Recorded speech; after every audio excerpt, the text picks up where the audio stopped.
నేను మద్రాసులో రంగరాజపురంలో ఉండేవాడిని. రంగరాజపురంలో తొలి వీధి అంటే ఫస్ట్ స్ట్రీటు మన పద్మనాభం గారు, పోతరాజు, మిక్కిళ్ళేని, బుడత సరోజ, రక్తకన్నీరు నాగభూషణం, సీత, వల్లం నరసింహరావు అంటే వీళ్ళందరూ ఉండేవారు అన్నమాట. చివరి రోజుల్లో గిరిజ వీళ్ళందరూ ఉండేవారు. అందరూ సినిమా వర్గాల వారే. ఇక రెండవ వీధిలో భాస్కర శాస్త్రి, సంటూ రాఘవులు, తర్వాత నారాయణమూర్తి, కాక్షంసు, అటు చూసినట్టయితే సూర్యారావు గారు, ఆ పక్కనే Madhavarao makeup man, Krishna makeup man మన మాధవరావు. ఇక ముందుకు వచ్చి నెంబర్ 1 చలం గారు, నెంబర్ 2 నేను ఉండేవాడిని అక్కడ. తర్వాత నంబిరాజు మాస్టర్ ఉండేవాడు. ఇలా చూసినట్టయితే హేమలత ఉండేది అక్కడ. ఎప్పుడు కొత్తగా సినిమా ఫీల్డ్లోకి వచ్చే కుర్రాళ్ళు అద్దెలు కూర్చుండేవారు. మేడ మీదేమో హేమలత ఉండేది, కుర్రాళ్ళు అందరూ కిందన ఉండేవారు అన్నమాట. తర్వాత అలా కొంచెం వెళ్ళినట్టయితే బేబీ రాణి ఉండేది. కొంచెం ముందుగా వెళ్ళినట్టయితే అక్కడ చంటరాజు అంటే మన సాంబశివరావు గారు బేబీ రాణి తాలూకు ఫాదరు, వాళ్ళ ఇల్లు కూడా అదే, వాళ్ళ పక్కనే కట్టుకున్నారన్నమాట. కొంచెం పక్క జరిగినట్టయితే ఝాన్సీ ఉండేది. ఇంకా ఆ పక్క జరిగినట్టయితే పినిశెట్టి శ్రీరాములు ఉండేవారు, శ్రీరామమూర్తి ఉండేవారు అన్నమాట. ఇది వీళ్ళు శివరాత్రి ఎలా గడుపుకునేవారంటే అందరూ ఒక చోట కూడుకునేవారు. అంటే చలం గారి ఇంట్లోనే కొంచెం ఆయన బాగా డబ్బులు ఖర్చు పెడతాడనమాట. వీళ్ళందరినీ పిలిచి ఎవరు ఏ విధంగా వాళ్ళు ఎంజాయ్ చేస్తారో అర్థం చేసుకోండి. అంతకంటే వివరంగా చెప్పకూడదు. కానీ మొత్తానికి ఒక చలం గారి మేడ ఖాళీగా ఉండేది. అక్కడే మ్యూజిక్ సిట్టింగ్స్ ఇవన్నీ జరుగుతుండే అన్నమాట. అందరినీ పిలిచేవాడు, అందరికీ భోజనాలు పెట్టేవాడు, అందరితో కూడా సరదాగా మాట్లాడేవాడు. ఆ రోజున వీలైనట్టయితే సత్యం గారిని పిలిపించుకొని ఆయన తాలూకు అక్కడ ట్రాక్ పాడుతారు కదా, వాళ్ళ చేత పాటలు పాడించుకునేవారు, డ్యాన్సులు వేసేవారు. అక్కడ ఆయన పేరు నంబిరాజు మాస్టర్. నంబిరాజు మాస్టారు ఆయన దగ్గర కొంతమంది డ్యాన్సర్లు ఉండేవారు. వీళ్ళంతా ఆల్మోస్ట్ ఆల్ రంగరాజపురం అంతా అక్కడే ఉండేది.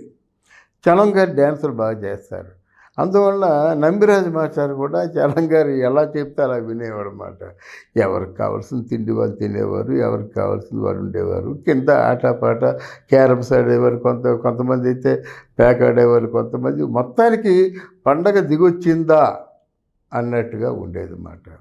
ఆ వాళ్ళు ఎలా ఎంతసేపు ఉండేవారంటే సరిగ్గా సాయంత్రం రాత్రి 9 గంటలకి ప్రారంభమైనట్టు భోజనాలు 11 గంటలకు అయిపోయి 11 గంటల నుంచి తొలిజాము వచ్చినంత వరకు కూడా ఈ సంబరం కొనసాగేది అన్నమాట. అటువంటి సంబరం. అది సాయంత్రం పూట ఏం చేసేవాళ్ళు, చలం గారు కానీ, పద్మనాభం గారు కానీ, ఎవరు మన వల్లం నరసింహరావు గారు కానీ, మర్చిపోయాను సారథి కానీ, వీళ్ళందరూ వచ్చి అక్కడ రంగరాజపురంలో మిరపకాయ బజ్జీలు, జిలేబీలు అమ్ముతుండేవారు అన్నమాట. అప్పుడే కొత్తగా చంద్రశేఖర శాస్త్రి ఏదో ఆయన పేరు, జంజాల, ఆయన కూడా వస్తుండేవాడు అన్నమాట. వీళ్ళందరూ బాలకృష్ణ, మర్చిపోయాను బాలకృష్ణ, పుష్పకుమారి, తేనె మనసుతో వచ్చినటువంటి వ్యక్తి బాలకృష్ణ. వీళ్ళందరూ ఎంత అంటే కన్నుల పండుగగా ఉండేదన్నమాట. ఎవరో ఒకరే ఖర్చు పెట్టుకునేవారు. ఏదైనా బయటికి వెళ్ళి తిన్నా, ఏదైనా కూల్ డ్రింక్లు అవి తాగినా, లేదా అక్కడ మంచి టీ దొరికేది, టీలు తెప్పించుకున్నా, ఇవన్నీ కూడా ఎవరో పద్మనాభ గారు, చలం గారు ఇట్లాంటి పెద్దవాళ్ళే పెట్టుకునేవారు అన్నమాట. చిన్నవాళ్ళందరూ ఎంజాయ్ చేసేవారు అంతే. ఆయన కొద్దిమందిని మాత్రమే పిలిచి చాలా సరదాగా గడిపేవాడు అన్నమాట చలం గారు ఎప్పుడు కూడా డబ్బుల కోసం ఆలోచించలేదు. ఆలోచిస్తే చారీ స్ట్రీట్లో మొదట స్థలం యాక్చువల్గా చారీ స్ట్రీట్లో ఉన్న స్థలాన్ని పింజల నాగేశ్వరరావు గారికి అతి చౌకగా అమ్మేశాడన్నమాట. అతి చౌకగా.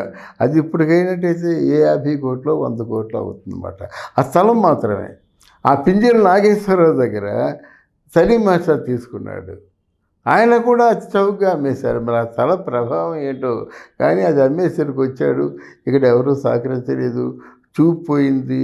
అక్కడ అంటే బంజారా హిల్స్ దగ్గర ఒక దర్గా ఉంటే దర్గా దగ్గర కూర్చొని తెలిసిన వాళ్ళని పలకరిస్తూ ఆయన కష్ట సుఖాలు చెప్పుకునేవాడు అన్నమాట. ఏటో ఈ సినిమా ఫీల్డ్ కానీ ఇప్పుడు అన్ని కష్టాలు చూస్తున్నాం కానీ ఆ రోజుల్లో అందరూ మంచి ఆ, చాలా ట్రెమండస్గా వాళ్ళు బిజీగా ఉండేవారు అన్నమాట. ఎవరు ఖాళీగా ఉండేవారు కాదు. ఆ శివరాత్రి కనుక నెక్స్ట్ డే ఎవరు షూటింగ్కి వెళ్ళరు కదా కనుక షూటింగ్లు సహజంగా మెజారిటీ పార్ట్ షూటింగ్లు ఉండేవి కావు. శివరాత్రి అంటే అందరూ జాగారం ఉంటారు కదా, మళ్ళీ నెక్స్ట్ డే వచ్చి నిద్రపోతారనే ఉద్దేశంతో ఉండేవి కాదన్నమాట. కన్నులో పండుగలా ఉండేవి అన్నమాట. కన్నుల పండుగ ఉండేదన్నమాట. అందరూ నవ్వులు జోకులు వాళ్ళు యాక్ట్ చేసిన తన సినిమాలో సీన్స్ చెప్పుకోవడం అది ఒక నిజంగా కళా నిజమా అనిపిస్తుంటుందన్నమాట.